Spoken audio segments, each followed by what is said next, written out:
Mount Merapi is a stratovolcano that is found in central Java, Indonesia, about 18.5 miles north of Yogyakarta City. It has more than 1 million inhabitants.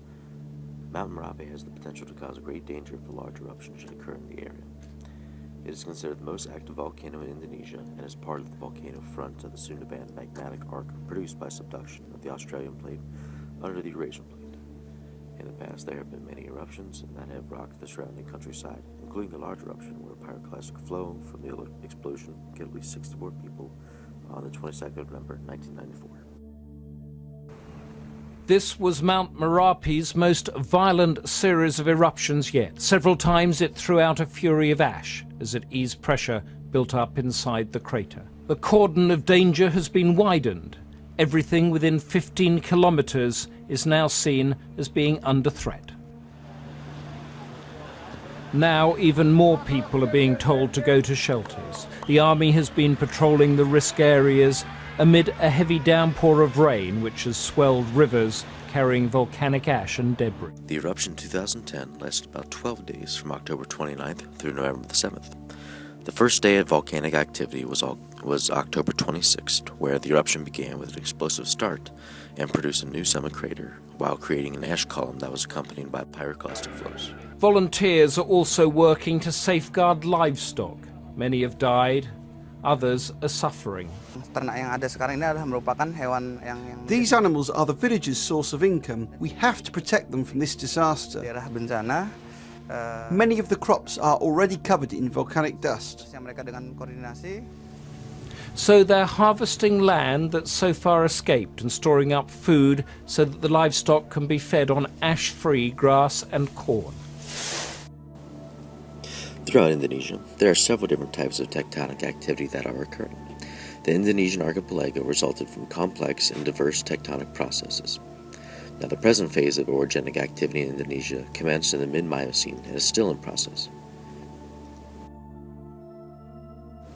Indonesia has a complex tectonic setting. The main plates involved in this area are the Sunda Plate, the Eurasian Plate, and the Australian Plate.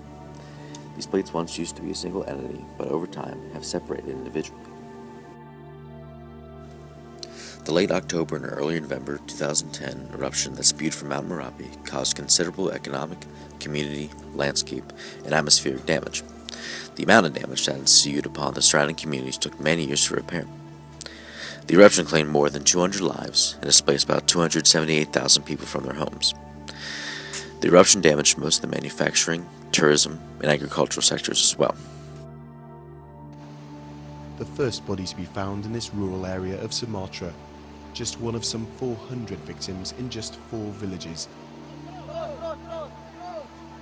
And recovering this body was relatively easy. The most difficult challenge is the landscape, because here it's not just an earthquake, but an earthquake followed by landslides. The landslides have buried houses completely. You can't even see the roofs.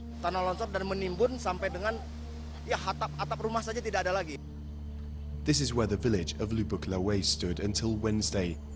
Now, houses and bodies lie buried in up to 5 meters of mud, trees and rubble.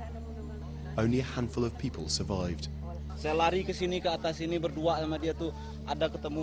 found a man over there. His name is Harry. His body was buried in the soil and his head was trapped between 2 palm tree trunks. I tried to lift one of the trees, but I wasn't strong enough. He survived until the next day, but then he died. As a result of the eruptions at Mount Merapi in Indonesia that occurred in 2010, the volcano now has around 130 million cubic meters of hazardous volcanic material that is deposited around the slope of the structure. This is probably the largest risk that Mount Merapi has to offer in modern times because of the chance that the accumulated materials will eventually become lahars, or very destructive mudflow that resides on the slopes of a volcano. Directly after the eruption in 2010, the Indonesian government began to replot areas of residence around the Merapi slope. They have created safe zones that they encourage villagers to consider relocating to in order to avoid future eruptions.